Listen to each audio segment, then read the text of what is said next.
What's up guys, Everything Apple Pro here, and we're getting so close to the iPhone 7 release, less than half a year away. We actually just crossed that midway bump between the refresh cycles, so we're going to be seeing this thing, relatively soon. I made so many videos about leaks, rumors, patents, everything, and I thought, why not compile it into one video to give you guys the best possible idea of what we're looking at from Apple when it comes to the iPhone in 2016. The iPhone 7, 7 Pro, and 7 Plus. I'm going to show you everything we currently know about these devices. So, what will it look like? We've already talked about this in my last video. A leaked design of the iPhone 7 from an AutoCAD sort of program, a render, basically shows it won't change much on the outside, but there certainly will be differences. The iPhone 6s wasn't much of an upgrade from the 6 in terms of looks. The 7 will be more of an upgrade, but still, it won't be a full redesign. So, what we currently know about it, based on these leaked images, basically someone took the renders, the leaked images, and made their own concept in higher quality of it. So take a look at these. I've shown you them already, but just to give you an idea, the iPhone 7 will still keep that rounded design. It won't be more squared. It will have a flush camera though. The standard 7 will not have a protruding camera. The antenna bands on the back of the device will remove the horizontal midsection, so it'll just curve around the back, top and bottom. It looks very great in the images. It's very similar to the new iPad Pro LTE bands, so they curve around in that sort of manner. And unfortunately, we won't be seeing a huge redesign like expected. That'll actually come in 2018. So Ming-Chi Kuo, one of the best analysts in the Apple world, is basically saying Apple will revert to an older legacy iPhone 4 design in 2018. Now this means we could possibly even skip the S upgrade and no longer see a 7S, but just skip to the iPhone 8 in 2017. That is a possibility. But for now, the iPhone 7 will keep mostly the same design, just some sleeker, less annoying antenna bands, slightly thinner design, and flush camera. So model details. Now I talk about iPhone 7 Plus Pro, all these models all the time, but really what we're looking at is an iPhone 7 and an iPhone 7 larger size. In this larger size, Ming-Chi Kuo is saying we're going to be seeing a 7 Plus and 7 Pro. The Pro will be slightly better. It'll have that dual lens camera setup, not just the one single lens of the iPhone 7. It'll have an exclusive 3 gigabytes of RAM and possibly an exclusive 256 gigabytes storage option. So look-wise, it won't change much, but about the enclosure itself, it will be at least a millimeter thinner. So Ming-Chi Kuo is saying it'll be between 6.0 to 6.5 millimeters. That makes it almost as thin as the iPod Touch 6th generation, which is at 6.1 millimeters. Now, in order to get this thinner size, Apple did have to change around some things on the inside. So first off, we do have a thinner lightning port enclosure. Some new EMI shielding inside on the logic board allows for more dense, compact logic board design, and that'll actually help you get more battery life and a slightly thinner design in general, and no headphone jack. So the thing everybody's been talking about is actually happening. Apple will not be including a headphone jack in the iPhone 7. This will actually help make the device thinner, but it's not really why Apple's removing it. Why is Apple removing the headphone jack? Just like the floppy drive, the CD drive, USB-A ports, like they're all disappearing, and it's all for a reason, because Apple sees the future, a future of wireless connectivity where people don't really use these standards anymore. The headphone jack has been around for over 40 years, and Apple's thinking it's about time to get rid of it in favor of a new lightning jack. So this lightning jack that's currently available, of course, in all iPhones, will be able to stream high quality audio, even higher quality than currently available over the 3.5 millimeter jack. So not only will it help make a smaller, thinner phone, it'll actually help you get higher quality audio from those headphones. So Apple will be including new lightning connector headphones in the box of the iPhone 7 and 7 Pro or Plus models. Basically, it'll connect inside the lightning enclosure and you'll get very high quality audio from them. So now that begs the question, how will you charge your device while listening to music? And that could possibly mean wireless charging could be included in the new iPhone 7. However, that's something that's less likely to happen. But Apple will be selling separate wireless headphones, and they've actually trademarked that as AirPods. So AirPods will be available as an optional accessory to purchase, but the headphones will be lightning connector included in the box. And in the actual patent notes, Apple details a hybrid wireless wired option for these headphones. Basically, they'd be wireless on their own, but when the battery dies, you can plug them into the wire and actually have a wired connection. And also, as a result of no headphone jack, there will be stereo speakers, making this the very first iPhone to have stereo speakers. All of them just had mono, just one speaker on the bottom, bottom, and I'm actually looking forward to that. I use my phone as a speaker often. I'd love to have better audio with that. And this is supported by the fact that the case leaks show a very even design on both sides of the speaker ports. So no longer do you have a headphone jack,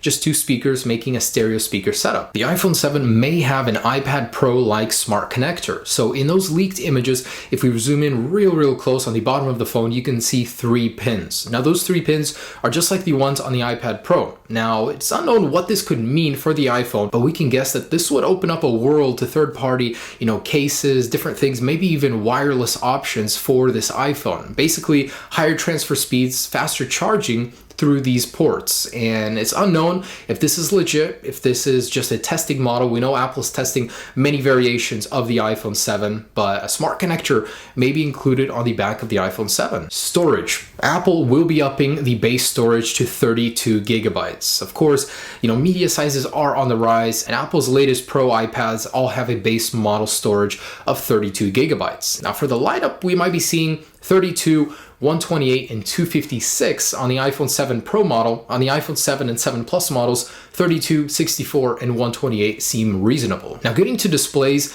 it's unlikely we'll see a huge change here. Apple will be updating the resolution, but the technology will remain LCD IPS panel. We do need OLED, that is coming, it has been confirmed in the future, likely 2017 or 2018, but for now, LCD technology with a resolution bump on the standard iPhone 7 from a 750 by 1334 resolution to a 1920 by 1080p resolution, making it full HD. So that means you're going from 326 pixels per inch to 469. That's quite an increase. The larger iPhone 7 Plus is unlikely to get a resolution bump, as it will remain at 1920 by 1080p resolution. If it were to get one, it would go up, of course, to QHD display, 2560 by 1440 resolution. It's a shame, really. Every Android smartphone nowadays comes with a QHD display. Apple should really catch up, but it's unlikely to happen with the iPhone 7 Plus or Pro. They'll remain at 1080p. So what's powering these monsters? The Apple A10 chip. So Apple's rapidly approaching Intel with their chip technology. Intel should be scared. Apple's actually able to stack so many 3D transistors in the space of the A9 chip. You get a ton of power for such a small chip. And 16 nanometers is the confirmed configuration of the Apple A10 chip. TSMC actually just signed a contract. They'll be producing 100% of the chips for Apple for the iPhone 7, of course, in 16 nanometer size. When it comes to RAM, Apple's going to be sticking 2 gigabytes LPDDR4 in the iPhone 7, so no change there, but the iPhone 7 Pro will receive an exclusive 3 gigabytes of DDR4 RAM. So battery. The iPhone 7 will receive a larger battery. So Apple is actually using several new technologies that would allow them to free up the space inside of the shell of the iPhone 7, making way for a larger battery. Of course, I talked about EMI shielding. It'll reduce electromagnetic interference on the board itself. That technology is currently being used in the Apple Watch, but what this technology also allows for is more compact internals, meaning a larger battery. So a leaked battery image actually shows that it has a higher watt per hour rating than the iPhone 6s current battery, making it about 1810 to 1820 mAh. So it will be larger than the 6s, about the size of the old iPhone 6 battery, but with more efficient internals, it'll equal out to better battery life. And there is no word on the iPhone 7 Plus or 7 Pro battery just yet, but I'm sure that one will leak in a little bit. So cameras. Apple has an active engineering team of over 800 people that work on iPhone cameras. I think that's really incredible, and the iPhone 7 is going to be a benchmark in camera performance for Apple. So what do we know about the camera setup on the iPhone 7? We know the iPhone 7 itself will receive a larger camera. It will have a larger overall size, but it will remain flush thanks to a new patent that allows for better configuration of the internals of the lens. So you'll get a lot of nice fancy technology. Of course, do better in low light. It'll have a larger aperture, all the good stuff. But the real focus is on the iPhone 7 Pro. It'll have that dual lens setup. The actual lens module was leaked, and it basically shows an Apple-like design. This thing would fit inside a larger iPhone 7 Pro or Plus shell, but most likely the Pro model.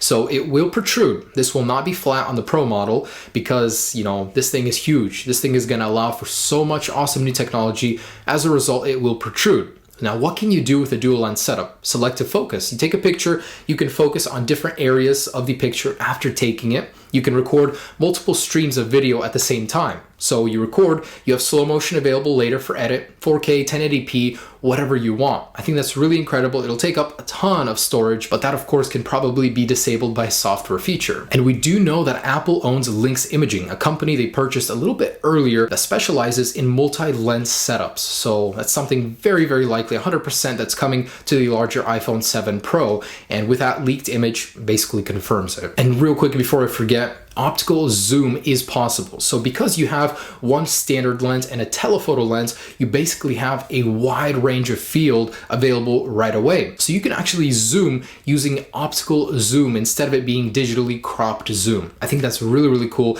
Because of that dual lens setup, that's just one of the benefits of many that you get. So talking about wireless, Intel has been confirmed to ship the actual modem chip on the iPhone 7, raising the download speed to 450 megabits versus 300 currently on the iPhone 6s. It's still not up to par with the S7, but it's getting there. All right, so that's it for the specs. Basically, in a nutshell, when can we expect it? September 2016. It's no surprise Apple releases their iPhones every single year. The iPhone SE didn't count. That was a smaller upgrade, but the actual new refresh will be in September. The actual details of daytimes, it will be known closer to the event, but right now we just know September. And it'll be the very first iPhone to ship with iOS 10 as standard. We don't know much about that, but we know it'll have a lot of improvements to Siri, possibly a graphical redesign, as it is that time in the TikTok schedule of iOS. Every 3 iOS versions, there is a major revision. So what are some of the things that are less likely to happen that have been talked about as well? Waterproofing. Waterproofing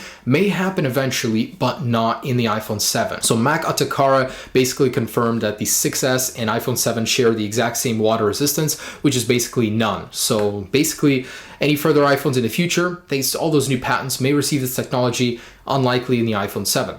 Wireless charging. It may happen because of the problem with the headphone jack being removed, charging, listening to music at the same time. What are you going to do? Wireless charging is a solution to that problem, although it might not happen. And then there's a lot of talk about no home button on this thing. Apple does have patents for built-in Touch ID in the display, but it's unlikely with this version of the iPhone we'll see no home button. In the future with OLED, that will be more possible, unlikely again with the iPhone 7. So a couple other smaller things we might see. USB 3.0 will be standard. That'll allow for fast charging, just like that new charger we've seen with the new iPad Pro 12.9 edition.